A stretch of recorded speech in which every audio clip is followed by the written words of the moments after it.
Thanks for popping back in, guys. As you can see, there is a new contender to the game, and that is that Polaris Slingshot.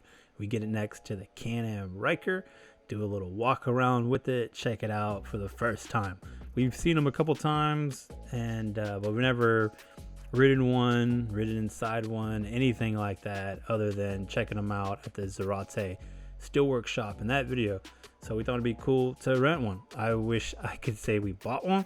We're not quite there yet, even though it'd be a cool addition to the channel that we discover while we're renting it. And that was kind of the main thing. I wanted to give you guys a full walk around type of video, some riding around. We get some shots during the day.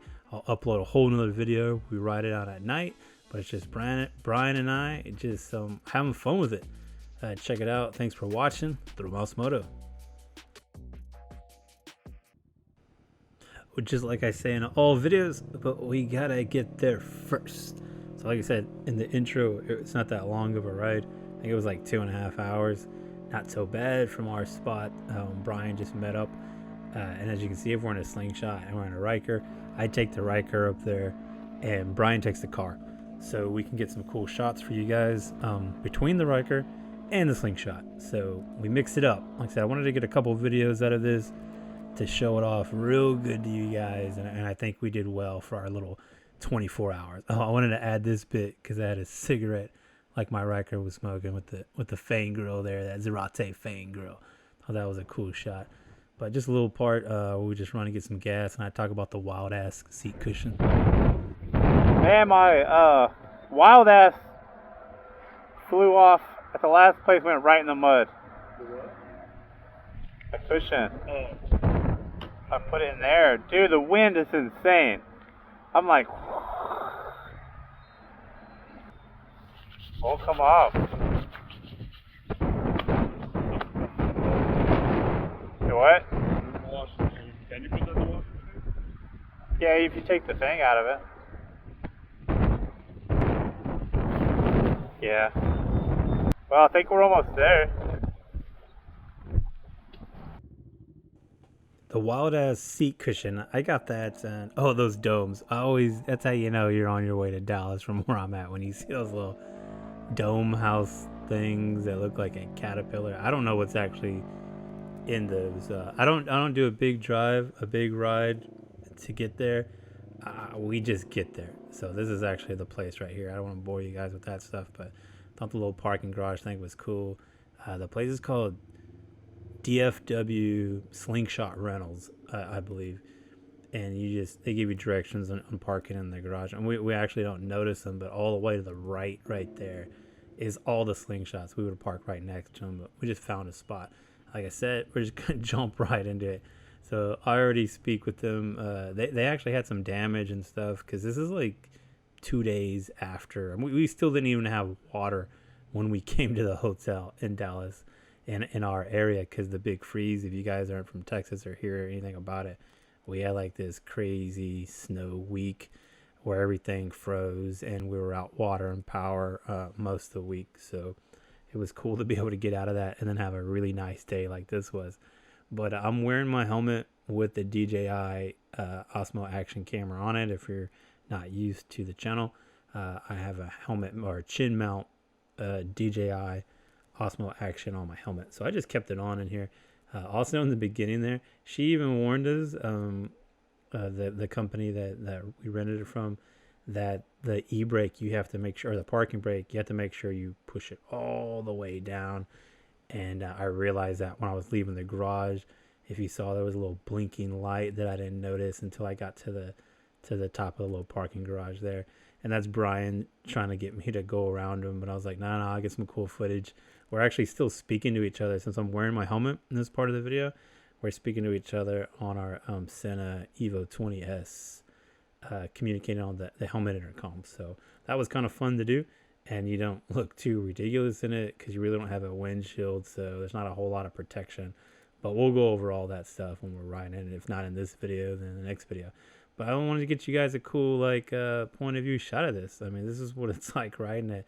You got the little windshield, but you can see it does some work. It's cool. It's like she gave us like this little upgraded version, so it's got a little bit of tint on there. I don't know how I feel about that at night, because we do get to ride at night, but man, it was pretty slick during the day. And that's me showing off that reverse camera that comes in a big play. I'm pretty used to just backing into any spot, whether I'm in a car or truck anyways, just from usually driving a truck around. So backing in is a regular thing for me to do. And the company that we rented it from recommended we do that because a lot of people aren't used to having real low cars on the front. So actually pulling into a spot may not be as safe as backing into it, because you might hit one of the parking blocks or parking curbs. And I'm pretty sure she's mentioned it to me because it may have happened, or it may be a regular thing that happens to their rentals. Because like I said, they got like 4, maybe even 5 of them, but you can just see right, I don't know if I really show it, but man, that is low. That's low to the ground. So we just check into the hotel, because we haven't even hit the hotel yet. We go straight to the rental, check into the hotel, and then trying to find a cool spot, which was right behind the hotel, to give you guys some cool walk around, show you how I mount some cameras that we're going to be used for filming that day and then the next day. And then after we show like a little bit of that and what we do know about it in like the hour that we've had it, I guess the biggest takeaway we'd want to do with this video is, you know, a couple of guys who've ridden and own Can-Am Ryker. Oh, you got to have the Mountain Dew holder on there too. What we think about the Slingshot. I mean, we have, what, 55 videos or something of just the Can-Am Ryker, so there's a lot of content on something like a Slingshot. But really what we're going to get out of it is, you know, some dudes that ride 3-wheel Can-Am Rykers. What do we think about basically a 3-wheel car? I mean, it's got the steering wheel, if you're not used to it here, instead of handlebars. Of course, that's a huge difference. It's automatic too, and it's weird shifting. I've only had the experience of driving it from the rental place to our hotel. We went there first before we went to the hotel, so I got some footage. I don't know when I'm gonna upload any of this stuff, but I've got actually have it with the helmet on, following Brian back on the Ryker. So him on the Ryker, and then me in the Slingshot. But we're gonna get footage of us doing all kinds of crazy stuff. This is just like hour 1 of everything. I want to do a walk around because we really don't know a whole lot about it. They did tell us you put gas in here. That's one thing, and you can torque this down really hard and make it hard on you, but plenty of little grip in there. And it takes, for us, we have 93. That's our super, so it'll take that the same way it does the Ryker. If you follow us on that, or if you have a Ryker. We're gonna be riding around tonight, and the weather's gonna be a lot better than it has been the past week. So they're not used to the weather, and they haven't started, they haven't ran them, so they couldn't even get 2 of them going. One of them had a top. That would have been cool. I think this is cooler because this is pretty much like how the base standard model works on a Slingshot. So I was glad that we didn't have to get one of those, even though that is an upgrade. But supposedly it's got some extra lights. We'll look at those. And she said something else was in here. But I do have Bluetooth speaker. I don't know if that comes on all of them. Maybe that's an upgrade, I'm not sure. But since we're in the cab, what we know so far is this is how you shift gears. So it's drive, neutral, which is also park, and reverse. Because when you put it in neutral, that's just so you can park. You'll pop it in neutral and then pull the parking brake here. Starting it, you just have the key fob, and I'll show you that. But you just have to be holding the brake down there, and then you just press the start button here to get it going. And it's easy to pair your phone and everything. But this is all like radio stuff, pairing your phone, volume buttons. It's really simple. And then the hazards, and I guess it's turning your slip stuff off. My Corvette had something like that where you can turn it off, which is cool because I wish the Ryker had that, and it does not. I don't know if this is like a no, that's just like an arm pad. You have your Mountain Dew holder. I guess that's standard on these. You Show the trunk space. Have it do trunk space. Yeah, I think that might take the key. Nah. You have a lever here, and it does have a lock, but it's open. But that might be enough room to put a helmet in. Maybe not with a mount, but I guess you can lock it with the key. There's one on each side. Oh yeah, it locks. Oh yeah, one on each side. So that's cool. We'll be putting stuff in there tonight. Maybe we'll show some more of that. And then you just got free bubble gum in the back too. That's standard. And I guess you just pull this back, and then it'll just go all the way back. Seats look pretty basic. I don't think there's any type of upgrade on that. Actually, I've seen them look like really hard, like some type of hard material. That probably works better when it's wet, like this. So maybe that's something better there. But the key, that's good light. I'm not sure. I don't know what's unlocking and locking. What would that be? There's no doors. What? I don't know what that is. I'm not gonna press it. But this is the key fob to, it has to be in your pocket, I guess, or just somewhere in the car for you to be able to press the brake and then the start button and the key for like the little locks. Those are only compartments. I know I've seen some where they put other ones on the sides and stuff, but this doesn't have any of that. The front here, no, I think they go here. I think there's side compartments that go there. But this is the light she was saying that makes it an upgrade. But I mean, I don't know what that is. Like a fog light, extra headlight, LED, and they're normally not. I mean, because they all have this one.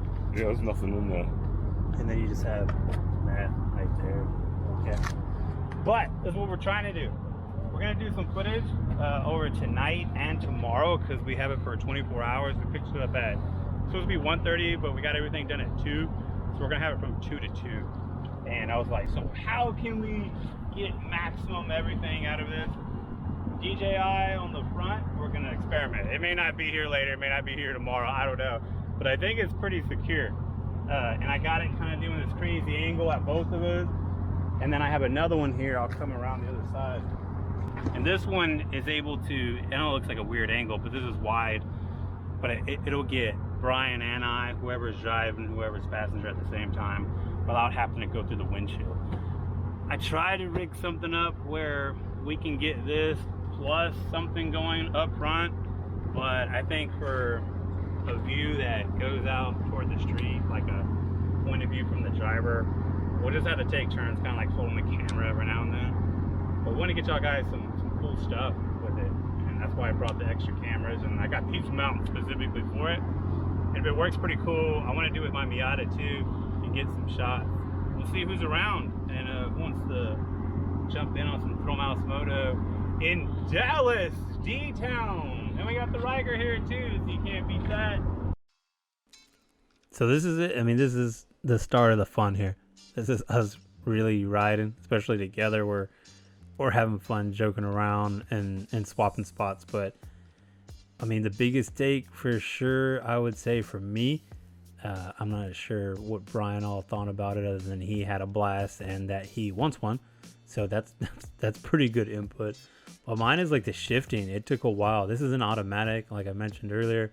I guess that's like the easier thing for them to rent out are automatics because, you know, people may not know how to ride standard or, you know, ride a motorcycle or anything like that. And, you know, it's just chill. I like automatic everything. My Miata is actually automatic and so is my Corvette.